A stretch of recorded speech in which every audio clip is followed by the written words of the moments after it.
Society is collapsing. Gen Z, the country's poorest generation, continues to struggle to find work and make headways into the world. This is mainly caused by the despicable actions of the baby boomers who have scraped everything from the pot and have now come back for the pot itself. Watch to the end of the video to fully understand the implications of this and why it's going to lead to not just more social unrest, but groups of people within society collapsing before society itself eventually experiences its own form of collapse. Today's video comes from Cold Fusion. You can check out their channel, support them. It's linked in the description. And now let's just go ahead and jump right into the video. I have a business marketing degree, but ended up with 2 retail jobs, one that pays $10 an hour and the other with fewer shifts at $25 an hour. I'm not making enough to get by. I'm not going to have experiences that most young adults do or did in the past, because everything is just too expensive. There's so much unknown. I sometimes struggle to afford food, despite working full-time and living with a roommate. Making ends meet means pulling money from savings, skipping a meal, or drinking water so that I can try and stay full. These individuals are from Generation Z, a generation who are coming of age right now. A common reaction to the previous statements are as follows. Every generation has their own issues to deal with during their time, and this new generation just simply needs to work harder. While some could say that that's partially true, it's clear that the numbers are not in favour of Gen Z. When I first started living on my own, I was paying $280 a week in rent. My landlord wanted to increase my rent now to $450 a week. I make over 3 times the federal minimum wage, and I cannot afford to live. Where does this go in 5 years when 100 million Americans cannot buy a home and get a fixed rate, and their rent's being raised $200 every year? 6 in 10 Gen Zers feel unable to save for the future. Only 15% of Gen Z expect to be able to afford a home in the next 5 years. And of course, anytime you talk about these issues, the baby boomers immediately rush in and tell everyone to be quiet. They tell you to shut up. They start to bully you. Guys, they have never stopped bullying us. For Gen X, we are now in our 40s and 50s, and we're still being bullied and talked down to by the boomers. There are Gen Xers who are 57 years old being talked down to by the boomers. It never ends. And it just keeps going and going and going. The boomers have always been the me generation. It's about me, me, me, me, me. And it never stopped. And it will never end with these people. The greed, it's insane. Now, of course, don't get me wrong. Gen Z they're bad muffins. Because while we acknowledge that Gen Z is facing very significant hardships that are unique to their generation, the millennials got screwed over hard, and a lot of Gen Xers, younger Gen Xers, myself, got screwed really bad as well. But let me make it very clear. Gen Z, many of them don't actually want to work. They only work because they have to, and that's okay, but a lot of them have unrealistic expectations. I think the ones who really hurt the entire generation are the ones on social media who graduate with a bachelor's degree in something, and they're pissed off that they can't get a job making $150,000 a year. And I do think that's unrealistic right now. The biggest problem that we have is with hyperinflation. Hyperinflation is destroying Western society. It's a form of theft. Okay? A normal starting wage for a Gen Zer, probably with a bachelor's degree in most of these fields and a healthy economy, would likely be between $50,000 and $75,000. I think that's a normal and fair wage for someone with a bachelor's degree. And again, it's going to also depend on where do you live, and what is the cost of living in these places, and a variety of other factors, what field you're working in. These are very, very important factors to consider. But when it comes down to Gen Z, many Gen Zers are refusing to actually give a damn. Yes, just because you're being paid poorly doesn't mean that you are going to do a poor job at your job. You do the best you can. These people will just walk away midday. And they love to basically just sleep, eat, fart, and do it all again the next day. If you talk to Gen Zers, they tell you straight up they love to sleep. They absolutely love to sleep. Now, sleep is great, but you have things to do. They're not maturing, and many of them view adulthood not starting until around age 30. This is very interesting because if many Gen Zers believe that adulthood starts at age 30, and that's the average Gen Zer, then that means there are many Gen Zers who don't believe that adulthood starts until well after 30 years old, maybe even at 40. Keep in mind that the oldest of Gen Z are 28, and they still don't think adulthood starts at the age of 28. Many think that it starts at the age of 30 or 35 or 40. They believe that their parents will always be there to bail them out.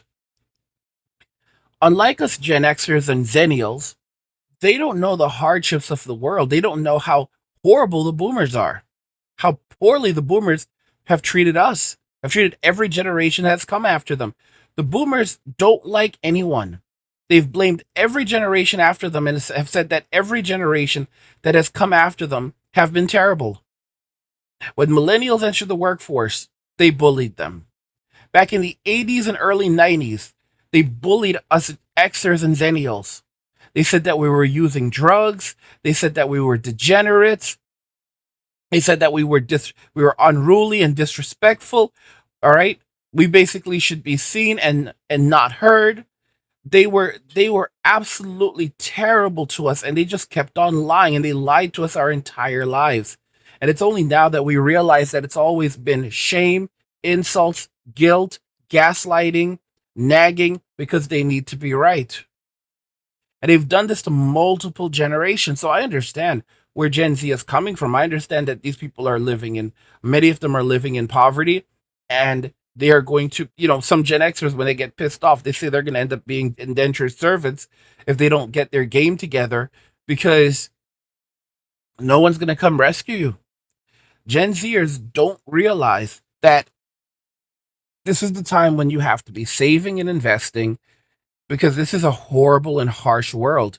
And they're being lulled into a false sense of security like something is going to give. And, many of these people are just going to end up in prison. I've said it before that they're going to be, those of them that are still around, they're going to be stealing and squatting because there's no way that you can afford these insane rents anymore. The rent is too damn high.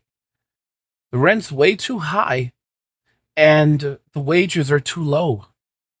And saying that, oh, well, you need to budget your money better is an absolute joke. It's impossible. It's absolutely impossible with some of these jobs. And you have these advanced degrees and you need experience to get these jobs. And then when you are a person who has these advanced degrees and you have the experience, they start you off at damn near minimum wage. Okay? These days, making 3 times the state minimum wage is not a lot of money. $21 an hour is not a lot of money. For some of you, you might say it's a lot of money. $21 an hour is not a lot of money. For someone working at McDonald's, yeah, that's different. These people, $15 an hour, I think is more appropriate. All right, if even that, $12 an hour. Because what kind of investment have you put in to do those jobs, to get those jobs? The problem is that even at the higher end, people who have advanced education, people who have training, people who have, skill sets, even trades sometimes, are suffering and struggling. And all of this is because of the boomers, because now the state is stealing from us through hyperinflation. And it doesn't affect the boomers as much because they own everything. They already own their homes. They already own, their cars and everything around them. They own everything. They already have their investments in the markets. They've had them there for decades. So it's like, there are changes in the cost of food, but beyond that, everything is normal for them and they have entitlements. So they have the state paying for their health care. They have the state they have the state giving them their monthly stipend, Social Security. They have all of these social safety nets that they're enjoying. They have everything and we have nothing. And it's just never ending. And of course, the moment that one of the boomers steps up and starts telling on the others, the rest of them immediately jump in and start attacking and trying to silence them and shame them, while shaming us for even listening to them. These are some truly mean-spirited and just evil individuals. And guys, if you're enjoying the content, check out the Angry Guy Clubhouse. Inside you'll get exclusive videos, top-tier expat and passport bro travel tips, digital nomad guides, passive income strategies, pop culture and geek culture commentary, and hard-hitting manosphere content. Free subscribers have access to videos, podcasts, articles, and a community chat, plus receive the passive income blueprint and digital nomad blueprint just for joining. Paid subscribers unlock even more value, including exclusive guides like the How to Build an Online Business in 24 Hours ebook, wealth building blueprints, and crypto updates. Join us today by clicking the link in the description and take your journey to the next level. And 80% of those who rent worry that rental costs will keep rising beyond their capacity to afford them. 47% of Gen Z report that they or a household member lost a job or took a pay cut due to the COVID-19 pandemic, and this makes them the most affected generation. Around 40% of Gen Z are struggling with mental health, with financial stress being a major factor. So how did a generation that was poised for success end up in such financial distress? Are Gen Z really as lazy as many people claim? Or can we really blame this generation? Just think about it. They had to live through multiple economic crises, geopolitical tensions, a global pandemic, and a new, constant fear of AI threatening to replace them. And how do millennials and boomers play a part in all of this? In this special episode, we go through a journey of generations, and we look at the real reasons why Gen Z is facing the brunt of it all. Did you all notice how he simply forgot about Gen X? He goes, how millennials and the boomers play a role in all of this? Guys, again, they forget about, this is some strange stuff. They just always forget about Gen X. It's like we don't exist. But, that's just the way we like it. So, yeah, carry on. We'll tackle this topic in 3 broad categories: housing, the economy, and education. A quick note, although this episode is focused on Gen Z, a lot of this applies to younger millennials too. And a lot of these numbers are America-focused, but we'll definitely be including other countries around the world too. So join us as we try to answer perhaps the most important question facing this generation. Is Gen Z truly the poorest generation in modern times? You are watching Cold Fusion TV. Before we dive in, let's paint a vivid picture of who we're talking about when we say Gen Z. At the time of writing, the oldest of them would be around 27 years of age. In America and Britain, this group is 1/5 of the population, a similar proportion to current baby boomers. The developing world has more of them. In Nigeria, Gen Z makes up 32% of the population and 27% for India. In the West, compared to millennials, Gen Z are more environmentally conscious, drink and smoke less, and are in less relationships. They care more about social issues, although they socialize less, 38 minutes per day versus an hour for the youth of the year 2000. You can watch my loneliness epidemic video for more on that side of things. Celebrities in this generation include the likes of Billie Eilish, Zendaya, Greta Thunberg, Mbappe, Mr. Beast, and Naomi Osaka.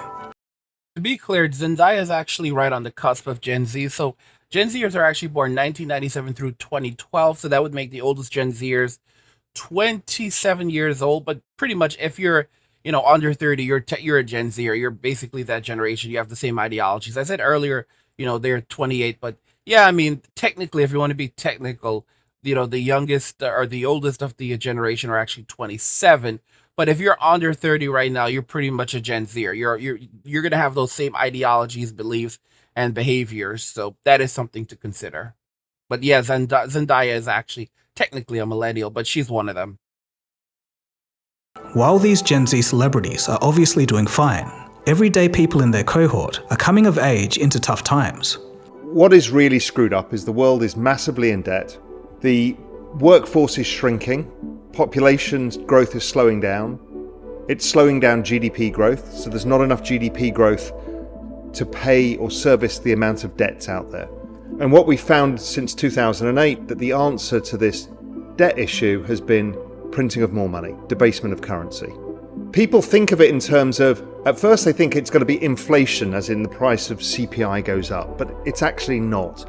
It's actually something much worse, is wages don't rise, but assets go up, because optically you're debasing the currency. But what's happening is you can't afford as much of that now. And so your future self is in fact poorer. So a classic example is a 35-year-old now in the United States, getting married, having kids. A house is very expensive now. Compared to when Peter and I were young, it was relatively cheap, 3 times incomes. Now it's like 10 times incomes.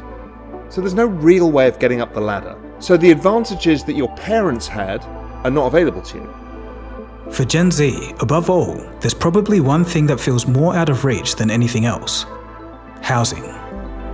And despite the fact that so many of these things are now out of reach for, not just Gen Z, but a lot of us in general, the boomers will immediately start talking about how they walked 15 miles to school and they had to pull themselves up by their bootstraps and all this other BS. But that doesn't reflect the reality that they grew up in. Boomers were the most privileged generation in history. They grew up in the very best economy. The world was centered around them. Many of them have, they have so much that was left over from their parents' generation, and they took all of that. They took their parents' property. They took their assets. There's nothing for us.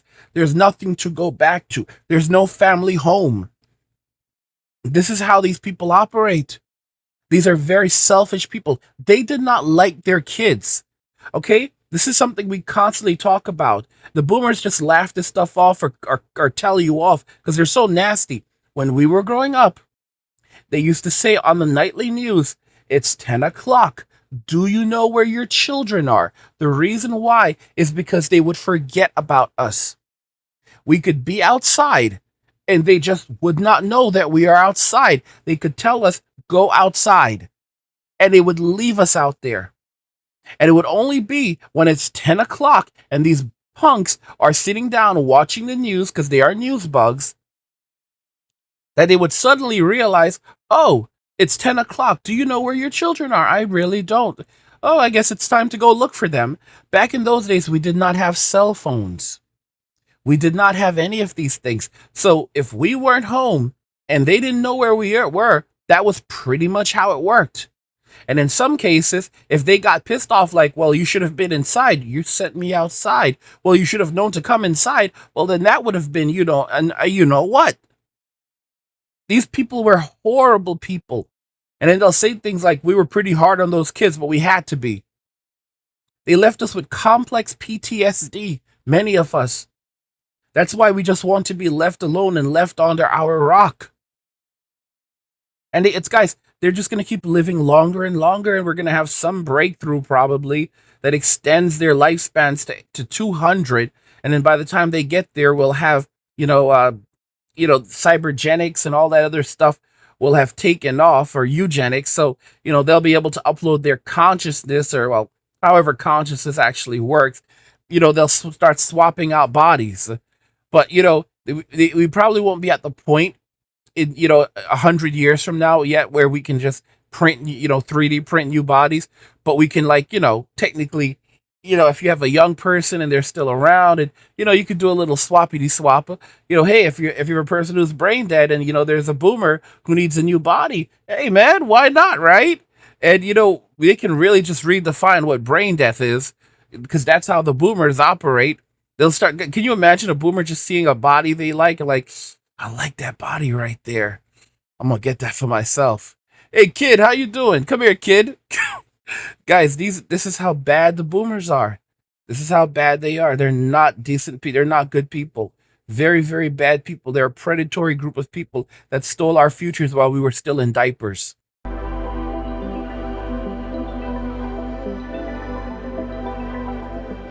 If you've scrolled through any social media feed, you've likely come across memes like these. This humour hits close to home for 34% of Gen Zers who see home ownership as an impossible feat in their lifetime. Not in the next 10 to 20 years, but an entire lifetime. Think about that for a second. Additionally, in 2022, the typical age for a first home buyer hit a record high, 36. Gen Zers are staying at home longer to save on rent. For example, in the US, young adults living at home have increased 87% over the last 2 decades. And in Australia, it's risen 17% just since 2016. In Sydney, only 0.1% of the properties there are affordable for the average household. For one student in Canada, he found it cheaper to just fly to his classes to avoid higher rent. I need to pay like $2,500 for the rent. I don't feel that is viable. The problem really becomes clear when you see the disparity visually. In the US, home prices are now rising twice as fast as income. Now it takes about 6 years of income to buy the average house. For boomers, this was 2 to 3 years. Generation X, 3 to 4 years. Millennials, 4 to 5 years. And, as just shown, Gen Z, 6 to 7 years. But Australia is on another level. The average house price in Sydney, $1.6 million. If you're on a single wage, it takes 14 years of income on average to buy a house. Remember, that's 14 years of work if you save 100% of everything you earn. And the typical response from a baby boomer will be, not my problem. I have to do me. I have to live my life. Give me my entitlements and shut the F up about it. That's how they think. They don't want you to talk about it. They want you to just buy their garbage. They want you to just keep on working until you drop. They're out. Kevin O'Leary, that punk from Shark Tank, I literally said, go and work 2-3 jobs, have some kids, buy a house. He said this pretty recently over like the last year or two when it came down to hyperinflation, how people were suffering, younger people were suffering in the economy. He said, stop complaining about it, work 2 or 3 jobs, have some kids, buy a house. These people are completely disconnected from reality. It's an evil concept. It's just like it's a living hell. If they were ever transplanted into this and they had to live with it, guys, they could never. They would be. That's why I say the boomers and the zoomers are the same people. The boomers would be tearing at the government's shoes. They would be going absolutely insane. They would be protesting like crazy. They'd be protesting in the streets. That's what they would be doing. All right? They would be just as bad as Gen Z, if not worse than Gen Z. This is how these people operated. And they would be voting out, like going after anyone who didn't give them what they wanted. You have to remember, 80% of the stock market is held by the boomers. 80% of the housing market is held by the boomers. They hold everything. We have nothing. They took everything, guys. They've taken it all. They cleaned all the meat from the bone. They sucked the marrow dry, and now they've come back for the bone. In other words, you'd have to be homeless and eating out of garbage bins to do that. Just astonishing. And then there's stories like this. This 3-bedroom Paddington home in need of renovation selling at auction for an eye-watering $9 million. That's a whole $1.5 million above the reserve, boasting off-street parking and a converted stable. The terrace last sold in 1981 for $300,000. The new buyers are planning to spend anywhere from $1 million to $5 million to bring it up to scratch. And this split-level 1-bedroom apartment in Bondi Junction, which is listed for $900. To say I was underwhelmed is an understatement. Among the applicants were 2 young mates, both male and wished to stay anonymous. They were prepared to co-live in this 1-bedder. These are the kind of sacrifices people are having to make. This is what the boomers have done, and they are not... Guys, this is this frightening thing about the boomers. They were on CBS. I remember a video on CBS where the boomers were talking about how Gen Z was going to have to foot the bill for all of their entitlements in the future, but it's okay because Gen Z will be just fine. Because, the millennials are completely tapped out. The millennials can't afford this stuff anymore. They don't have any money. All right? Everything has been sucked out of them. And, Gen X is basically just doing Gen X. So there's nothing left. They've basically gotten everything they can get out of all the generations. Everyone is living hand to mouth right now. But Gen Z is still coming up. So, Gen Z is going to have to work hard to pay the entitlements for the baby boomers, but it's the right thing to do. They are seniors. They worked hard in their lives, and this is their time. This is either their golden years to retire and to enjoy life. But it's okay because Gen Z will be just fine. Guys, people can't afford food, can't afford rent, can't afford to survive, can't afford to live, can't afford anything at all. And the boomers are just like, yeah, you're going to have to pay for this, all right? Don't worry, you'll be all right. You need some resilience. These people are insane. They are wicked. And guys, they are so wicked. They are absolutely wicked, and they could care less. And they'll be in my comments after I put this video out, basically detracting and tossing all kinds of crap out there, saying that they worked hard their entire lives and they earned every damn thing that they have and blah, blah, blah, blah, blah. And they cannot see what they did and how they did it. George Carlin talked about the boomers. He said that they are cold people. It's all about them. It's mine. Give me that. Okay? He warned us. He was a member of the silent generation, and he's been warning us about the boomers for decades. And of course, they will shut down their detractors. The moment you have a boomer that pops up and says, this is what the boomers did, this is what my generation did, and they'll tell you exactly how the boomers did it. The boomers they rush in and they basically try to get the comment taken down and silence them immediately and shame anyone who dared to read the comment. These are psychotic individuals. These are bullies. Guys, this notion, you had to treat Gen Z like crap. You had to raise Gen X like crap. You had to raise them harshly. Children have to be raised like this or they won't turn out right.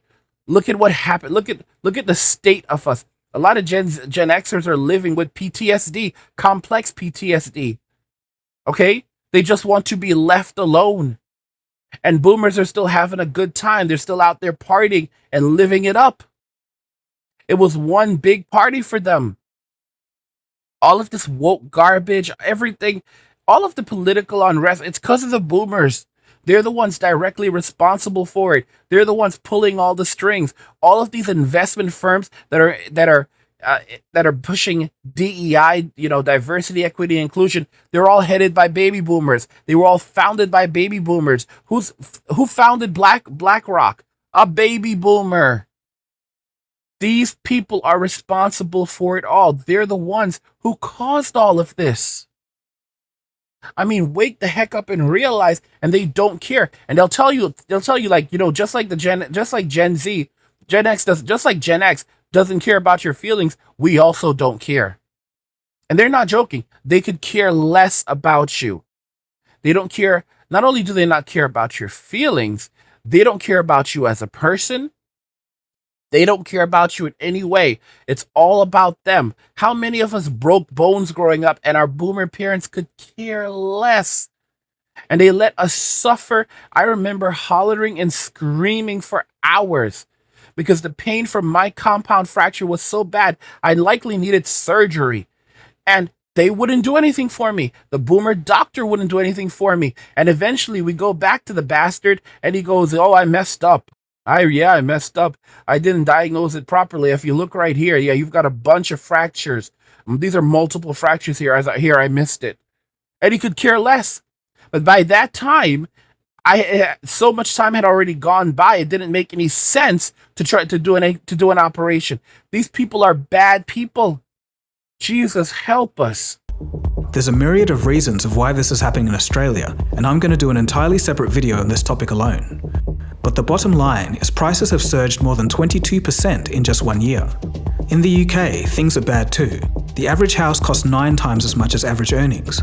In the UK, the last time house prices were this high compared to earnings was almost 150 years ago, back in 1876. But this is where things get a little more complicated. There's actually a twist here with Generation Z. Despite a global shortage in affordable housing and rising property prices, Gen Z seems to be navigating the housing market adequately. Data from Redfin over in the US shows that 30% of 25-year-olds owned homes in 2022, 3% more than their Gen X counterparts at the same age. This is extreme BS. Extreme BS. We've already confronted this. Why is it that there are some Gen Zers who own properties, at higher rates than previous generations? Oh, it's quite simple. Because their parents are helping them get homes. The average Gen Zer cannot afford to buy a house. The average Gen Zer cannot afford the down payment, which basically means that their Gen X parents are making the down payments for them. Because that's the hardest part to home ownership right now, is typically the down payment. So you have to remember that Gen Zers are desperate to own property, and they also have a better support system when it comes to their parents. Their parents are more willing to put down $30, $40, or even $50,000 so that these people can purchase homes. So once you have that out of the way, it really just comes down to paying the mortgage for the property, and they can do that. Because home ownership is typically, a mortgage is usually way cheaper than it is to pay indefinite amounts of rent in a lot of places, because the rent just keeps on going up. So their parents will help them with that.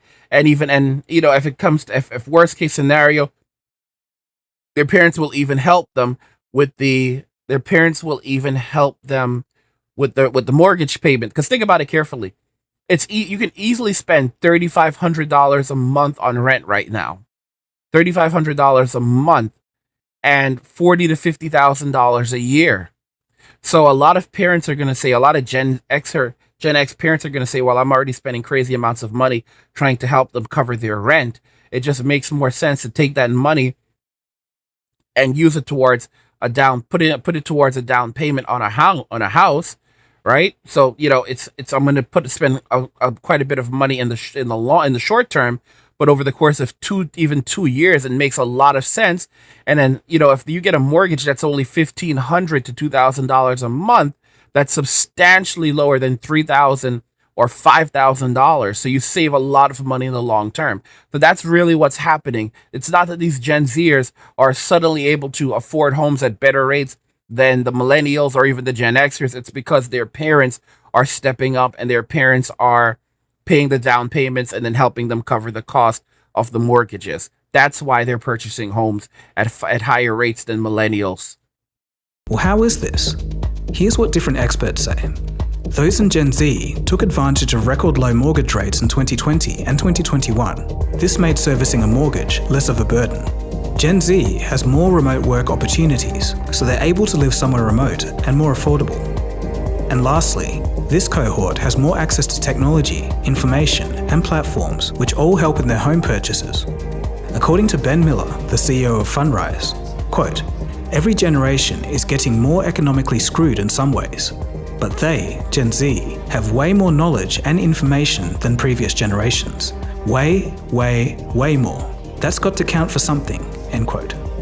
Interestingly, in comparison, millennials aren't doing so great with housing. It seems like the 2008 crisis hit that cohort hard when it came to buying a house. On a societal level, the problem of home ownership is making it harder for both younger millennials and Gen Z to think about marriage and having kids. A solution that's equally as sad as it is dystopian is the tiny home trend. Gen Zers and millennials are buying prefabricated tiny homes on Amazon for under $40,000, as the median price of American homes tops $400,000. Here in California, the median house is over $770,000. A silver lining here is that reports suggest that the job market is booming. Or is it? If you're 15 to 24 years old, in some places you'd be lucky to have a job. In Spain, the unemployment rate of this age bracket is 28%, Sri Lanka 27%, Greece 25%, Italy and Sweden 23%. In China, things also aren't going great for the young. Thanks to economic uncertainty and a large population in higher education, over 1/3 of degree holders there may be unemployed. Let's go back to other parts of the world in the West. The picture looks a lot better, but as you'll soon see, not all is as it seems. Youth unemployment across the richer countries of the world on average is around 13%. It hasn't been this low since 1991. But you might be thinking, something doesn't feel right about this rosy picture. It's not like you hear Gen Z and millennials rejoicing about how good the job market is. So what is going on? Why don't the figures line up with what everyone's feeling? Well, the fact is, the figures we often hear aren't telling us the full story. For example, in 1994 in the US, the government changed the way they count unemployment. They stopped counting all of those who stopped looking for work or only have part-time employment. A lot of other countries have done this too, and when you factor that in, everything starts to make sense. Peter Schiff explains further. So if you really want to put today's unemployment in context, what you have to compare is the current U6 number to the U3 number that existed prior to 1994. And I happened to do that. And what I found, if you look at the 1950s and 1960s, there wasn't a single year during those 2 decades where unemployment was as high as it is right now. You got to go to the 1970s. That was 1975. Oh, and 1976. So only 2 years. And that's supposed to be a horrible decade, stagflation, Jimmy Carter, all the bad stuff that happened. There were only 3 years during the 1980s when unemployment was higher than it is right now. We were in the worst recession since the Great Depression. The Fed had interest rates up at 20%, right? We were really trying to fight inflation. So only during the latter 1970s and early 1980s did you have unemployment higher than it is right now. So, how is Gen Z doing today overall? Opinions are divided. On the one hand, Lawrence Kotlikov, an economics professor at Boston University, agrees that, quote, "This is a tougher climate for sure. Parents need to realize that their kids are in trouble," end quote. Others like personal finance expert Ken Coleman believe that Gen Z has an advantage due to technology, which levels the playing field. Quote, "I think this next generation, this Gen Z generation, and the kids coming up behind them, I think we're going to see an entrepreneurial boom like we've never seen in history because of the playing field being leveled by technology, making it so much easier," end quote. This is absolute crap. Absolute crap. This is the gaslighting that we were taught that they talk about. All right, this is sign language. Shame, insults, guilt, gaslighting, nagging because they need to be right. And when they're wrong, and they are wrong, they'll turn around and say, "My gosh, look at this. You had all of this technology and you're still a failure. You have all of this access to information, you're still a failure. My goodness gracious, like, you guys, something is wrong with you. Like, you need to pull yourselves up by your bootstraps because we did. Stop talking about the past. Stop talking about what we had. Focus on what you have right now. And the fact is, you guys are just not doing what you're supposed to be doing. Look at all the tech that you have. Look at all the opportunities that you have, and you're still failing. My goodness gracious. Remember how they gaslit men, saying that men are more privileged than women when women have been out-earning men since the 1990s? And claiming that we still have a wage gap, when the reality is that there is a wage gap, but it's the other way around. Women far out-earning men. This is what's happening with the boomers. All right? They are gaslighting everyone into believing that, oh, everything is going to be okay. And even if things are not going well, things are going to improve. Gen Alpha is doing terrible. Do you hear this joker saying that we're going to see a large entrepreneurial generation? We're going to have more entrepreneurs than ever before because of technology? Guys, being a business owner is extremely hard. Do you understand, guys? Gen Z is not cut out for business ownership. The vast majority of them. Gen Alpha can't read or write. Gen Z can barely read and write. Gen Alpha cannot read and write. They can't. Are you crazy? Business is very, very hard. Business is extremely treacherous. Okay, I've been a business owner for about going into about 10 years, and I'm telling you guys, and I've done business for over 20 years, and it's hard. Because when the economy shifts, when the economy changes, and just other factors, guys, you have to know a lot of business law. You have to work with attorneys, depending on the field that you're in. There's no guarantee that you're going to be able, that you're going to have money the following week or the following month. You have to know so much to do business. Like, I mean, I have to keep track of so many damn things. It's exhausting for me. I get so exhausted. Like, LLCs, EIN, different changing policies. Oh, you have to register with this organization or that organization. When to pay your taxes. Finding a good agent, finding a good tax preparer. It's good. Dealing with the IRS, dealing with the companies where you make your money. So, for example, I work on this platform. This is my job. Guys, it's stressful. And it's like, a lot of you don't understand. It's hard. Being a business owner is hard.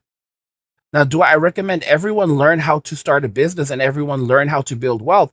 But it's not easy. It's absolutely not easy, guys. But it's something that you just have to wake up to and see that, if you want economic freedom, that's basically where you start. You start with learning how to build your own business and how to build your own brand. And if you want to learn how to build your own YouTube channel, you can actually check out my course linked in the description, where I do teach you guys how to build your own business and on YouTube and, find some economic freedom. But it's not going to be easy. You're going to have to put in the work. But guys, yeah, this is some sick stuff that's going on right here. Society is collapsing, and it's not going to get better anytime soon. And the relationship between men and women, don't expect that to be repaired. That's something that at best won't come for another 100 years after all of the generations that are around now, maybe with the exception of the boomers who will be living to 1,000, are gone. While it's true that technology does indeed help even the playing field, will it be enough? And it could be a double-edged sword. For example, AI advancements, however hyped and overblown today, in some areas could provide a real challenge to working humans over the next decade. We'll have to wait and see. Okay, so that was the job market. But once Gen Zers get a job, how are they doing? Well, again, there's some interesting stuff going on. Gen Z have figured out something pretty smart. Changing jobs more often allows them to earn more, almost 30% more according to Business Insider. According to The Economist, the wages for Gen Z are rising much faster than other age groups. In America, hourly pay rates for those 16 to 24 were 7% higher year on year compared with workers aged 25 to 54 at 13%. In Britain, the pay of those aged 18 to 21 rose 15% last year, and this is far greater than the other age groups. In New Zealand, the average hourly pay of those aged 20 to 24 increased by 10% compared to the average of 6%. In a few places, including Croatia and Slovenia, Gen Zers are already earning as much as the average worker. It's all very interesting.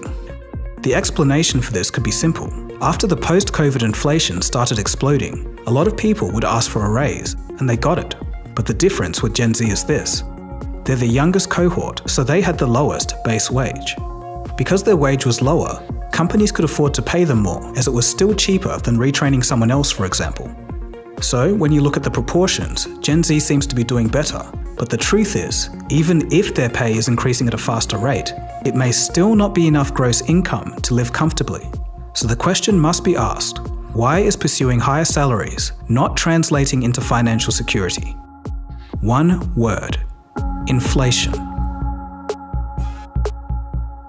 While most of us have felt the pinch of everyday essentials, inflation lies at the heart of Gen Z's financial struggles.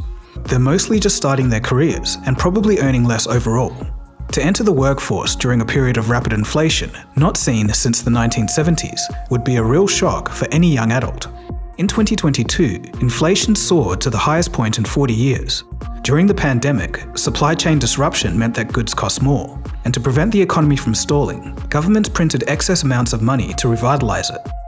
It sort of worked, but all of that extra money sloshing around in the economy later showed up as inflation. Suddenly, a trip to the local grocery store was 8% more expensive. And this isn't to mention fuel, airfares, rent, and transportation, and most critical of all, education. But we'll come back to that. Gen Z has never seen prices rise so rapidly in their lifetime, and they're going through a sense of sticker shock. Some reports even go as far as to say that Gen Z is, quote, psychologically scarred by the effects of inflation. Okay, so inflation is high, but what does that really mean? Well, I quickly need to show you some lessons from history so we can understand the full effects. Barring World War II, in which life wasn't normal, the mid-70s till 1981 saw raging inflation, reaching a peak of 20%. With everything costing so much and wages being stagnant, most households decided that two people needed to work to keep the household afloat. There was no other choice. The natural result was that more women entered the workforce, a trend that remains till this day. But there's a tragic thing about inflation. Even as the inflation rate subsides, prices usually stay elevated. For example, say the inflation figure drops from 8% to 3%. It doesn't mean that prices actually go down, it just means that prices are rising at a slower rate.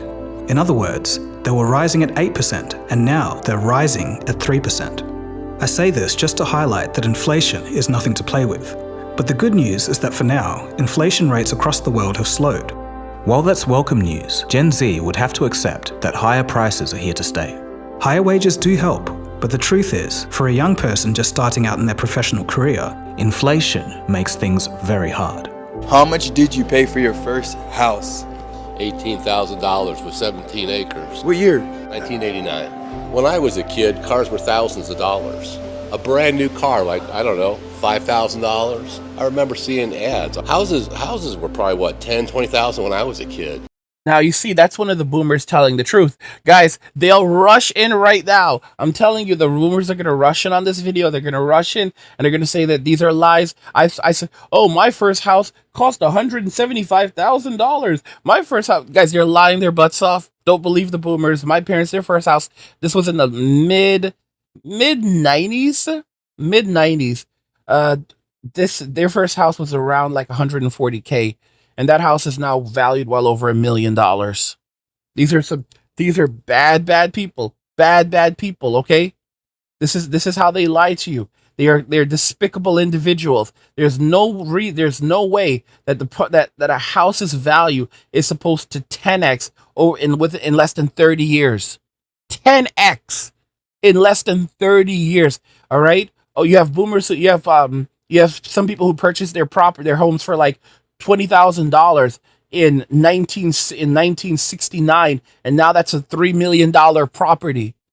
And I guarantee you that they've been sucking the equity out of it for decades, because that's what the boomers do. That's another reason why why things cost so much, because the boomers just kept on refinancing their homes. Oh, it's a good time to refinance, so we're just going to keep on refinancing. We're never going to pay it off. We'll refinance forever. We'll take the money and then we'll go and have a good time with it. And then future generations will just have to pay more for these. We'll just have to pay more in rent because we'll just keep on raising the rents. So as our mortgages, stick around, or go up, we'll just keep raising the rents alongside them and pass it on to everyone else. That's how the boomers operated. And they think we're absolutely stupid. A dollar used to actually be worth something. But there's another twist here. If you can believe it, inflation may be worse than what we're being told. There's a reason why a dollar doesn't go as far anymore. According to economist John Williams, founder of Shadow Government Statistics, the US government may be fudging the inflation numbers. So real inflation is worse than what's published. Williams argues that the methods used to calculate the inflation have changed over time. This first occurred in the 1980s, and ever since, the inflation rates have been reported as lower than what they actually are. In blue, you'll find a more honest representation of inflation, whereas in red, these are the official statistics. The official statistics don't factor in house price growth directly, or they might substitute steak for more affordable meat when determining grocery expenses, and more tactics of that nature. Although, it's not just the US government that manipulates inflation numbers. It's a common tactic used by many governments around the world, mainly to get re-elected. So why say all of this? The bottom line is that living standards are being slashed by even more than we realize. It's getting harder for everyone, especially those who are just starting out in their professional career. So, the part you've all been waiting for. Are Gen Z lazy, entitled brats? Let's take a look. To set the stage, when it comes to attitudes among workers, employee confidence and morale is generally low across all generations, not just Gen Z. But that being said, out of all the age groups, Gen Z is the most disengaged at work. Only 44% of Gen Zers report job satisfaction, and that's compared to 67% of older workers. Last year, Gen Zers boasted about quiet quitting. This is where they put in just enough work to not get fired. Others talk about bare minimum Monday. This same type of behavior is occurring all across Asia. In China, they call it tangping, or lying flat, and we've covered that on this channel before. A 2022 survey found that Americans aged between 15 and 24 spent 25% less time on, quote, working and work-related activities than those in 2007. This next statistic is very telling. The share of American 12th graders, aged 17 or 18, who see work as a central part of life has dropped sharply. Why is this? Well, Gen Z wants a workplace that has mentorship, genuine connections, flexibility, and a work-life balance. For them, the world has changed, and the traditional office job with a commute just doesn't cut it anymore. The older generations look at Gen Z's attitude with scorn. To them, it appears like a pure lack of work ethic. In fact, 3 in 4 managers consider Gen Z the most difficult age group in the workplace. Are Gen Z workers lazy, or are they simply changing the work culture? Lazy. A new survey has found 60% of US bosses have fired their Gen Z workers, complaining that the younger generation wanted to leave early, start late, and expected to be paid a fortune. Well, now bosses in Australia have the same problem. They're not bad, they're different. That's all. Like, they're growing up in a world where they're probably not going to buy a house, ever going to be able to afford it. They've gone through COVID. I think they've just got a bigger sense of YOLO than we did. And that's not a bad thing. It's just different. So I think older bosses are like, no, I worked a horrible job all my life. You should too. And the kids are saying, no. But I think the work ethic comes back to finding a passion, and that's no different for any other Gen Z worker. And I think that's why, some of this trend may have happened. Maybe this work wasn't their passion and it's not something that they really wanted to do for the rest of their life. And I think that's where it comes back to. If someone finds a job they love, they'll put in their all. And if it's something that they don't really love, I think my generation nowadays are just more inclined to be like, look, this isn't for me. I'm not going to give my all, and I'll find something else that is. We have to take better care of young people's mental health, and also the older people in the workforce need to communicate maybe in newer ways and or teach younger people how to communicate in older ways. Okay, but here's the truth of the whole thing. Most of these companies would lay you off in a heartbeat if it affected their bottom line, and Gen Z knows that. They might even be the first generation to enter the workforce knowing that. I'm not telling you to be lazy on someone else's dime, but a lot of these companies don't give a damn about you, and it's perfectly acceptable to not give a damn back. But who's actually right? Well, we have to look at both sides of the argument first. According to surveys of managers and employers, Gen Z has a combination of perceived entitlement, short attention spans, and a tendency to critique beliefs held by other generations. And this next one's going to be controversial, but there's a common trope that Gen Z is too soft. According to CNBC, 25% of Gen Z say that they need a therapist just to deal with the stress of filing taxes. So who do you think is right? Who has the valid points? I do think it's interesting to see how age plays a role in one's thinking. But one thing is true. Gen Z actually works harder than most people think. Almost 4 in 10 Gen Zers have a side hustle in addition to their regular job. So it seems that Gen Z will do the work, but it's just on their own terms. And now we can move on to education. Let's start with South Korea. The youth of South Korea are the most educated in the world. Nearly 70% of those aged 25 to 34 have a tertiary degree. That's the highest among OEIC countries. Just imagine the stress and fierce competition. Despite their educational prowess, over half of Seoul's youth face asset poverty. That means they lack enough liquid assets to cover their basic needs for 3 months. We are 100% in very hard economic times, and it's only going to get worse. Guys, they've been lying to us. They've been lying about the actual rate of inflation. They're like, oh, inflation's finally coming down. Oh, thank goodness. Guys, when they say inflation is coming down, just like they pointed out in the video, they don't actually mean that the prices of things are coming down. They're not talking about deflation. What they're saying is that the rate at which the prices are going up has slowed down. So instead of the prices going up at 8% inflation, oh, now they're only going up at 4% inflation. So that's still a ton.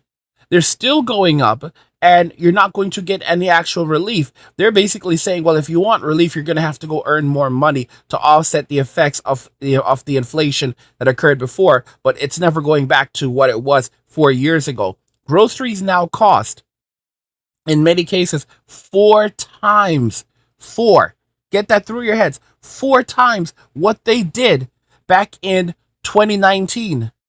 People are doing this online where they go and they make videos of, they just tap on Instacart in 2019 to order the exact same groceries, and it's 4 times now. Oh, it was $125. It was $125 in 2019. Now it's $525 for the same damn groceries.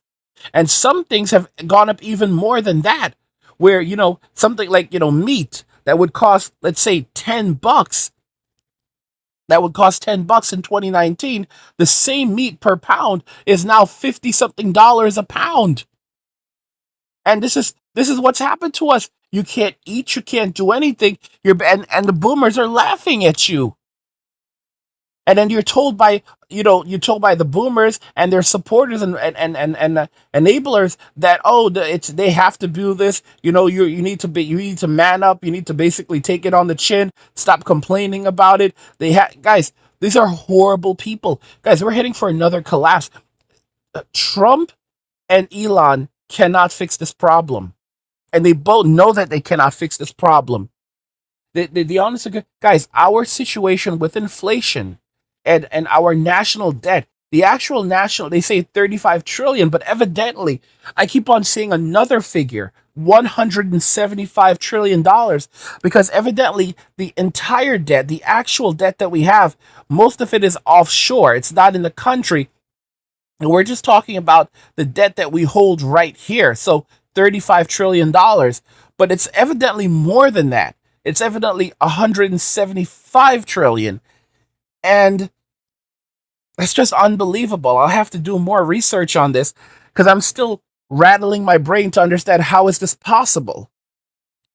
I don't know, guys. We're in some bad shape. We're in bad shape. The 35 trillion that we owe, we cannot pay the interest on it right now. And the only way that they can pay the interest is to continually increase inflation so the value of the debt decreases.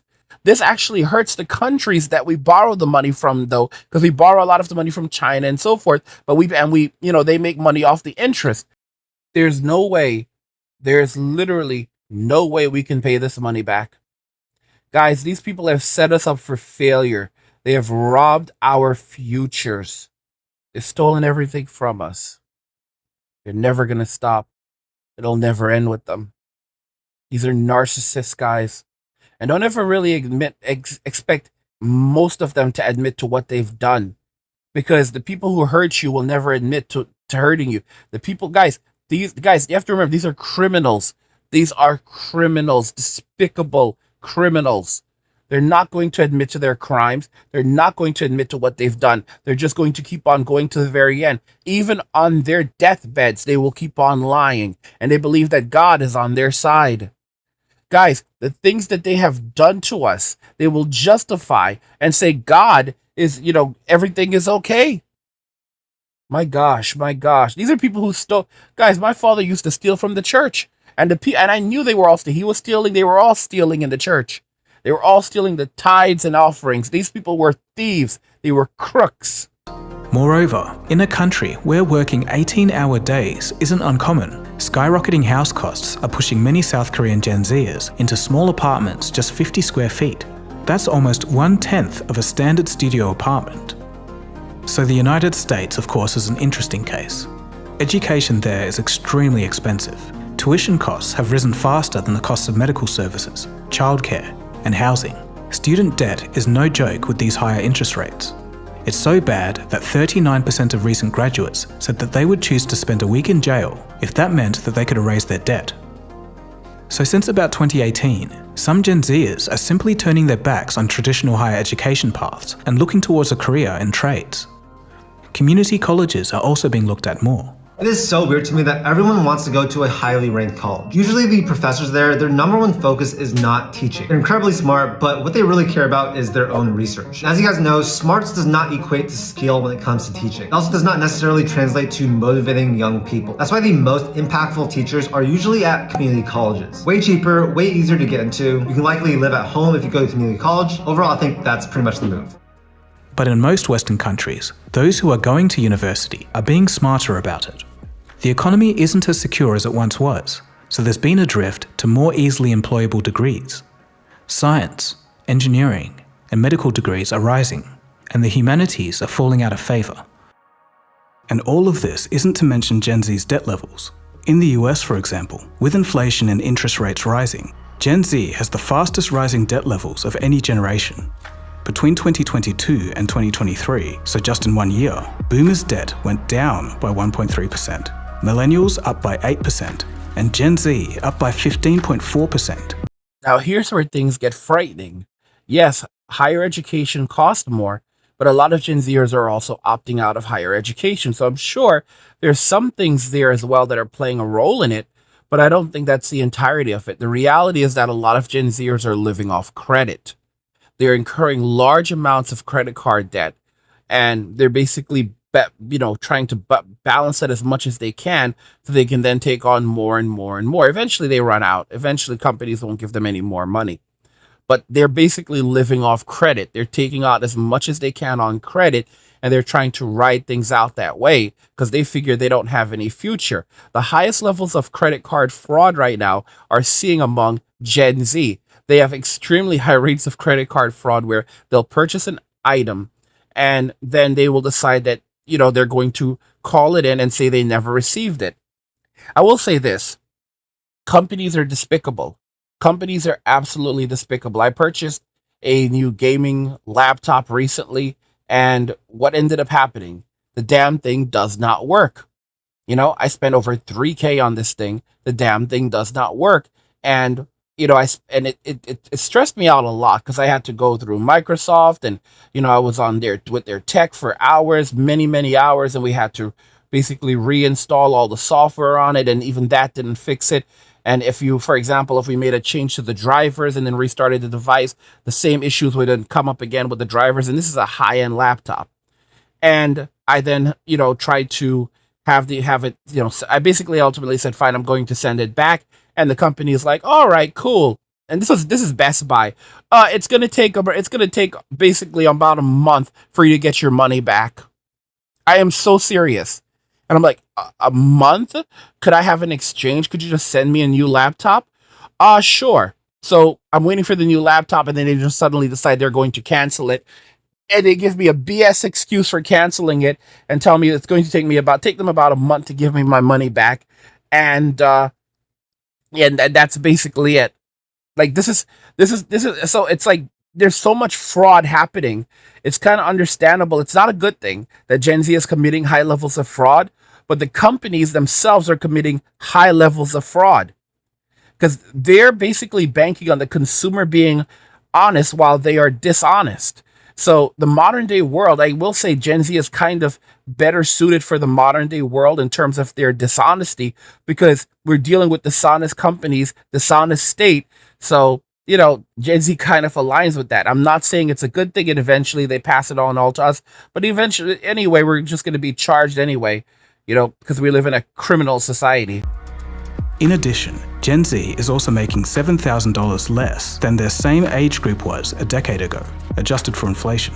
They really haven't got it easy. We can all agree on that. So in conclusion, I personally think that Gen Z is in a very interesting situation. There's multiple stories going on here. On the one hand, there's financial headwinds, inflation, and rising rents. But on the other hand, their wages are rising faster than any other age group, and home ownership rates are higher than millennials during the same age. But at the same time, when compared to Generation X and Boomers, they're still a lot poorer. And I haven't even touched on those from Gen Z, now living in war-torn countries that were peaceful 10 years ago. But in terms of work, their attitudes towards work are changing. Perhaps in 10 years, and this is the legacy of the boomers. Conflict around the world, economic crisis, famine, hardship, despair, censorship. They're completely responsible for all of this. And they're never going to stop, guys. These people, don't let anyone tell you anything different. These are the people who are the ones who've done it. These are the people who continue to do it. And they have no hearts inside of them. They don't care. They really don't. They could care less about your well-being, about your survival, but then they'll lecture you all day long about responsibility. Guys, responsibility without authority is slavery. The boomers have enslaved us all. They have turned us into slaves, economic slaves, indentured servants. Instead of going to college, learning a trade will be close to the norm. Who knows? But all of that is the reason why this topic is so important. Gen Z are the near future. Historically, in times of economic downturns, the young become disenfranchised and they vote against the leadership that put them in their current position. Governments and politicians have to pay attention to them or they'll be out of a job in no time. Considering that Gen Z is the most politically active age group, the potential outcomes may carry even more weight. Given all we've looked at, Gen Z is treading water right now, but they definitely aren't swimming. But let's think outside the box a little bit here, and let's put this all into perspective. Over the past 100 odd years, which generation do you think had it the worst? Well, here's a clue. They're so old, you probably haven't heard of them. They're called the Lost Generation. They were born between 1883 to 1900, 3 whole generations before the baby boomers. Many had to go to the First World War. Their soldiers came back traumatized. The world hadn't seen such violence before. They were left to wander the streets, no support, and lost through life. And this is where the generation got their name from, the Lost Generation. Not long after the scars of war, they would then lose all of their money in the Great Depression. But life wasn't done dealing with them yet. During the depths of poverty, they watched helplessly as they had to send their own kids off to the Second World War. And by the time they got to relax in life, they were already in their 50s. This added perspective isn't to say that Gen Z has it easy. They don't, and there's no arguing against that. And my heart does go out to all of those who are suffering financially. But the world isn't in shambles yet, and there's still opportunities. Hopefully, with better policies and innovation, our economies and employment situations can turn around. The problem is that we have more debt than we can ever pay back. These presidents, the Congress, they kept on racking up more and more debt carelessly, and we're now in a position where we cannot pay our national debt off. And you have these idiots, boomers, who are saying, well, it's not like we need to pay it off. It's like we're never going to pay for it, and that's fine. We'll always be carrying debt. This is a level of stupidity. All right, guys? Eventually what ends up happening is you go boof, you go collapse. If you can no longer pay the interest, if it's no longer realistic to keep on giving you credit, then countries will start charging you even more for it. It will, America can lose its AAA credit rating. America can be downgraded. And another very important thing is that when you consider how little American money is worth compared to something like crypto and alternative forms of capital, don't be surprised when people begin moving away from these things. Right now, they're like doing things like where they're censoring products. For example, if you want to buy anime and manga, there's and the United Nations don't want you to do this. Companies like Visa and MasterCard are refusing to process your transactions. So you cannot even, it's misogyny. If it doesn't include DEI, we basically won't allow you to collect money. So you cannot use our network to collect money. Guys, where we're heading into a greater decentralized economic system, especially with things like BRICS. And you'll have companies that will turn to things like BRICS currency and say, okay, well, we'll just start using BRICS. It's more stable, it's more open, and you don't have to worry about the United States seizing your funds. It's not like, everything is centralized to the US. You have a greater opportunity. And with the continued falling value of US currency, it makes more sense to put your money in BRICS. And it's not just BRICS, guys, it's crypto. And for processing payments, don't be shocked when XPay comes along. We're all waiting for XPay right now. And this is a huge opportunity, because if there's one thing, Elon Musk, he's building trust among people. A lot of people trust Elon way more than they trust, the world around us. It's not to say that I trust Elon completely, but the fact is, if you have to choose between Elon Musk or just about anyone else, any other large corporation or any of them, who are you going to choose? You're going to choose Elon, because he's not perfect. You can't trust everything he says, but chances are you're going to at least get a better deal, and you're going to have more freedom with Elon than you are anyone else. And that's a lot of opportunity. So, XPay is on the way. I do think it's on the way. We're all waiting for it. I pray to God that it comes and it's revolutionary. Don't forget that Elon is also one of the people he's one of the founders of PayPal. All right? PayPal, one of the world's largest payment processing systems. So, when, if XPay comes along and you can have an XPay credit card and you can use XPay around the world, and that's to purchase things, that's revolutionary in and of itself. Okay? They're gonna have to acquire a bank. It's something like it takes over 2 years to do it. It's there's some delays right now in terms of getting the licenses needed to start XPay, but God help us. Because if Elon can pull this off, what ultimately ends up happening is he can now challenge Visa. He can now challenge MasterCard. And we can use XPay. And could it take longer to resolve payments? Sometimes, sure. But at least you can receive your payments. And as more people start switching over to XPay, that's where it creates immense amounts of competition. And people are going to say, well, this is what Visa did to my company. This is what MasterCard did to my company. This is what American Express and Discover did to me. All right. So screw them. I'm going to go with XPay because at least I know I'll always get my money. Another very important point to make is that PayPal has a long history of holding on to your funds, of locking your account down, of doing terrible things to their consumers. So many people have serious gripes against PayPal as well. So what's going to end up happening is you have something like XPay, like, bro, you have trust and you know that Elon's not going to steal your money from you, or you can just message him on X and like, hey, Elon, you know, I can't get access to my freaking funds. What are you doing? And it's very, very different. No one, when it comes to these large corporations, no one knows who the hell these people even are. On the bright side, Gen Z does have something priceless on their side: time. Wise investments with the little money that they do have could be life-changing in the long run. Their willingness to work side hustles and their access to the best technological tools the world has ever seen could see them becoming the most entrepreneurial generation yet. Society as a whole should support them however they can to help them reach their full potential. And this is where he's lost me. While I've said this plenty of times that everyone is going to have to begin adjusting because we're moving into the creator economy right now. So you're going to have to learn how to create your own value and create wealth for yourself. One of the most important things is to learn how to do online content, to create online content, and to build a business and build a brand. And I've warned you guys about that. Don't check out my YouTube content creator course. It teaches you a YouTuber Academy course that teaches you how to become a full-time YouTuber and trading your 9-to-5 job for a job as a YouTuber and replace your income, your entire income as a YouTuber. As you guys know, this is my full-time job, and there are many different ways you can go about doing this, but you do need someone to guide you along the way. So we are heading towards the creator economy, and I've said this already, but let me make this clear.